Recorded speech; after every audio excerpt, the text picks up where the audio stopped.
Welcome back to GM Details, where in this video I'm going to have a go at applying a ceramic coating to this 3-year-old Skoda Kamiq. If you've been put off having a go yourself from all the flashy social media posts online thinking it's going to cost a fortune and has to be done indoors by a professional detailer, then keep watching. I'll be taking an in-depth look at what you need to do to prepare the car for a ceramic coating and apply one outside on my driveway.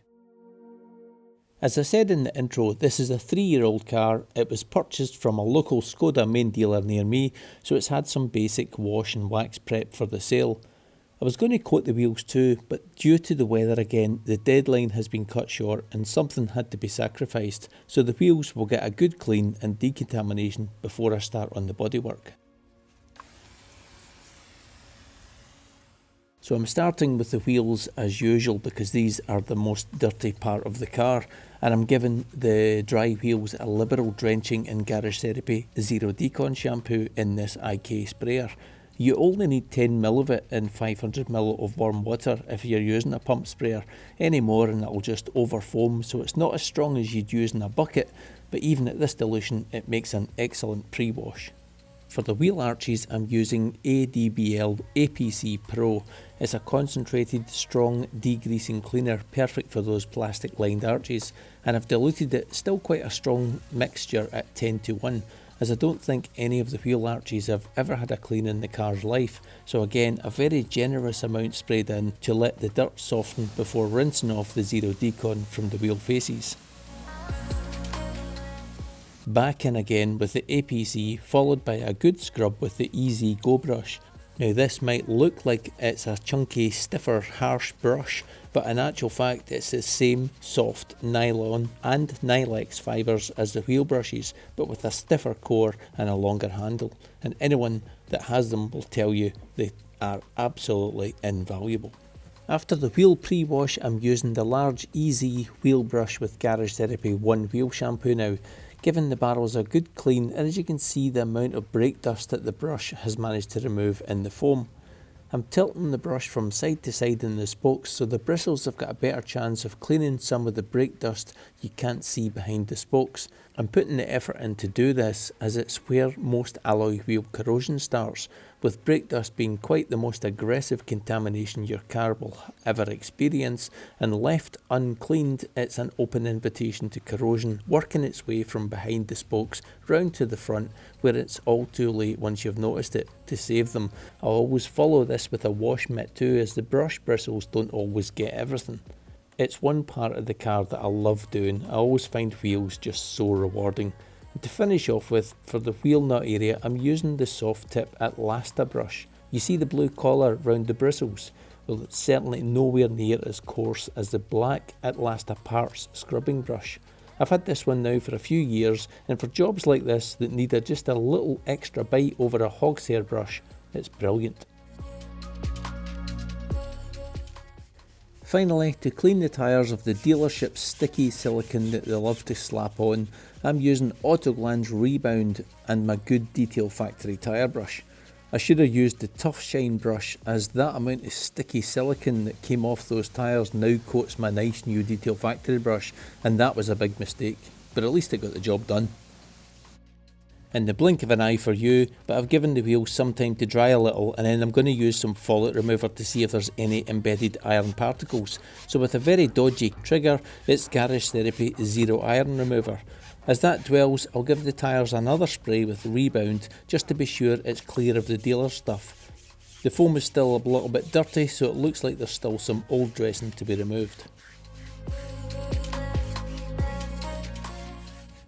A close look at the wheel doesn't show any bleeding particles except overspray on the brake discs, which is a surprise but also a blessing. Another quick rinse and it's clean enough to move on to the other 3 wheels, which I won't make you watch as it's exactly the same technique and the video is mainly about coating prep, so let's quickly move on.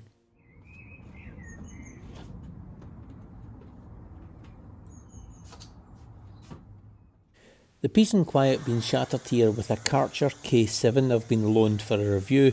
With it delivering 500 litres per minute of water and paired with the MTM foam cannon, it really packs a punch with Garage Therapy Zero Decon shampoo, not only to clean the Sahara sand from the car, but to help remove any dealer applied wax type products. I'm using a dilution of 50ml of Decon shampoo to 450ml of warm water. Reason why it's warm water is to help Decon mix properly in the foam bottle reservoir before it's applied to the car.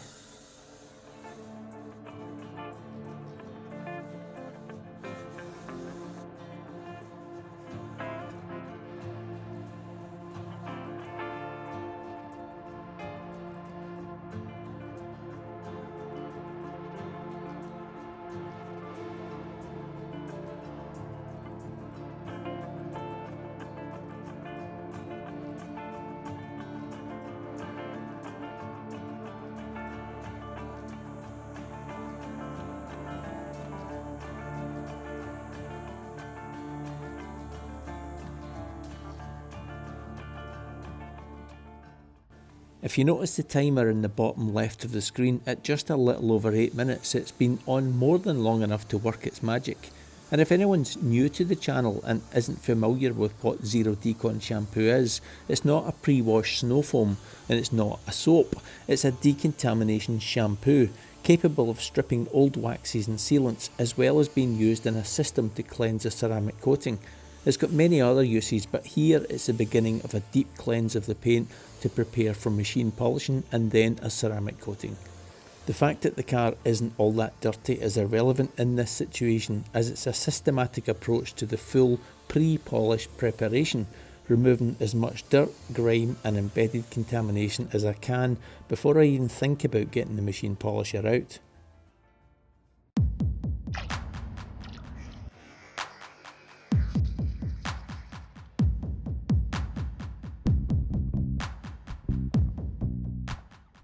No prizes for guessing what shampoo is in the bucket here. Yes, it's Garage Therapy Zero Decon shampoo again. Even though I've just used it as a Snowfoam, that's not going to be a touch less clean, so a contact wash after I've rinsed it is required. You can throw another blanket of the Decon shampoo over the car where your Snowfoam lands if you've got some left, then work around the car as you would with a maintenance clean with any regular favoured shampoo. But if you haven't, it's not important. It's really down to personal preference. I find a contact wash without the car being covered in suds to be better, as I can see where I've been without a ton of suds hiding any bits I might have missed, not to mention the mess on your driveway. But if you prefer the shampoo via a Lance method, then fill your boots. I mentioned the Sahara sand earlier, and I did notice that the rubber seals around the windows could really do with a good clear out, so it's back with the all-purpose cleaner again. There's no harm in using the Zero Decon shampoo for this, but I didn't have any made up, where I had the APC made up for the wheel arches, so that's really the only reason. I'm doing this now rather than when the foam was on it to reduce any possible scratches due to the sand and grit being in the seals. With the Zero Decon having had time to remove the dirt safely with the help of the pressure rinse, there's a lot less chance of causing any more damage with your brush if there's nothing there to contaminate it. How many times have you seen videos with people squeezing the hell out of a brush like this to clean around badges and trims? Surely brushes are designed to be used with the tips of the bristles cleaning, not the sides. Flattening out a brush is not only ineffective, it's going to cause it to fail before it should. The one I'm using here is a Work Stuff albino brush. Really good quality brushes with fully synthetic chemical resistant bristles. The unique selling point of these is they have more dense fibres tightly packed together in them than cheaper brushes do.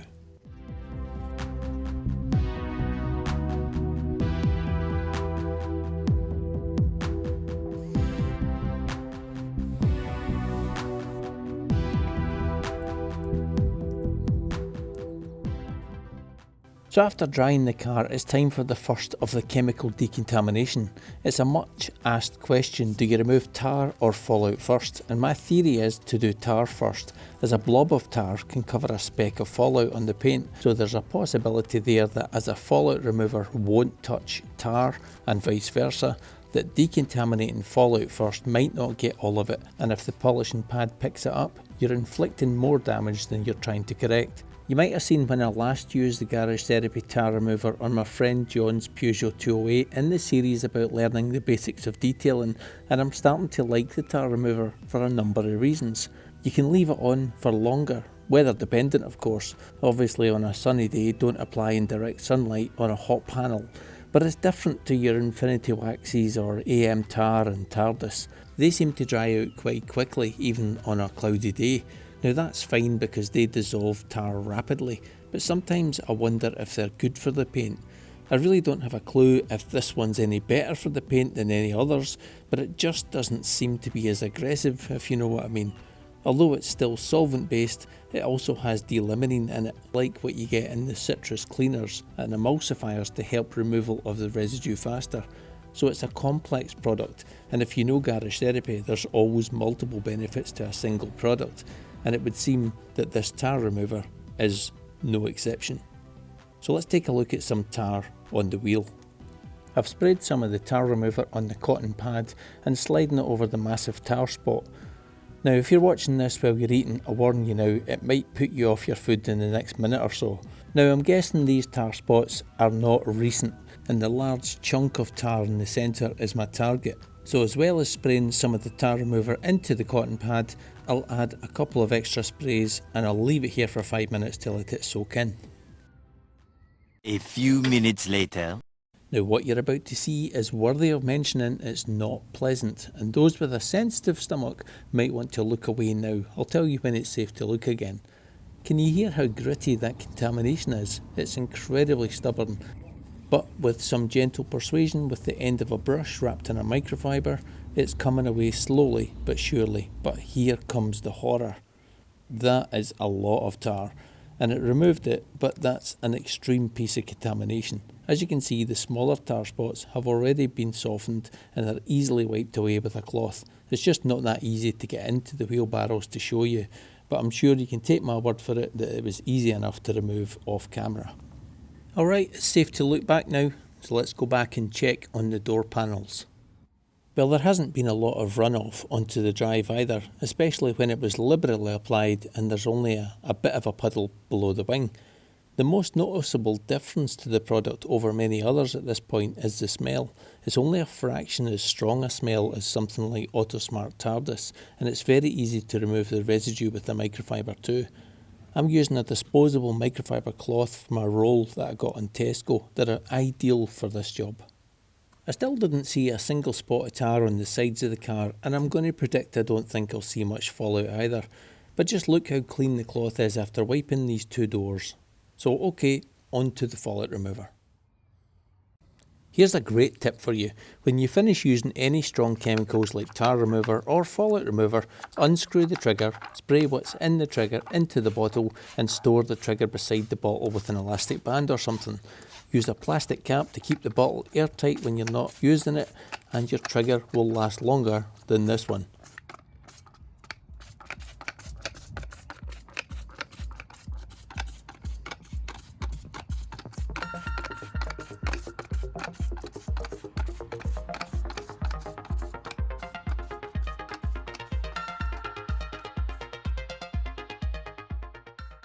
Okay, so the iron oxide I'm using is version 2, which has just been superseded by version 3 just as I'm editing the video, which apparently addresses the issue of it being overly foamy on application. This doesn't usually happen, so I suspect the trigger might have a part to play in it being applied so foamy here. It's not meant to foam up on application, it's more when you either rinse it off or you decide to use a cloth to wash with it. It's a fairly decent coverage though, and still quite viscous, so we'll come back to this section and see if it's found any contamination a little later on.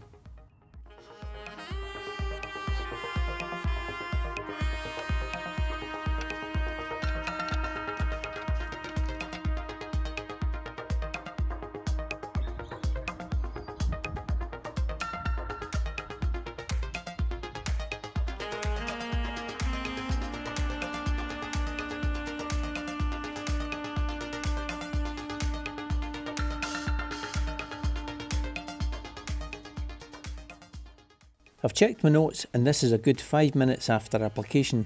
This is why I love this product so much, is its working time.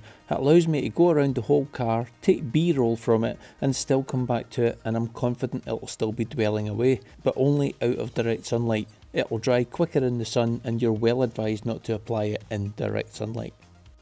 This here, as soon as you begin to rinse it off, it instantly activates the surfactants and cleanly rinses away. It's the easiest foliate remover to rinse away that I've used.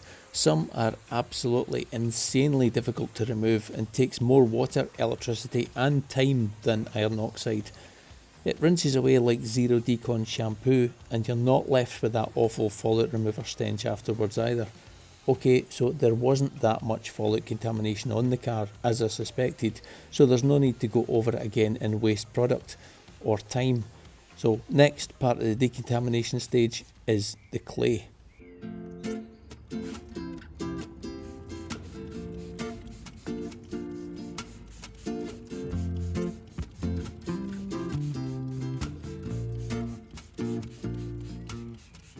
Remember the Angel Wax synthetic clay pad from previous videos? It's still working well and I'm using Garage Therapy Zero Decon shampoo again as a clay lubricant at a 10% dilution, which will give me as much lubricity as I need for the pad to work its magic and remove any stubborn embedded contamination. How they work is they have a rubber-like surface on one side, and with the aid of a lubrication product they are gently rubbed over the paint surface, and instead of traditional clay exfoliating contamination from the paint and sticking to the clay, these synthetic pads don't ingest the contaminants, so you do need to be mindful of this and keep cleaning them regularly. So after I've used the tar remover and the iron oxide remover, sometimes you can still get a little bit of roughness to the paint, but just listen to the pad on the side of this door.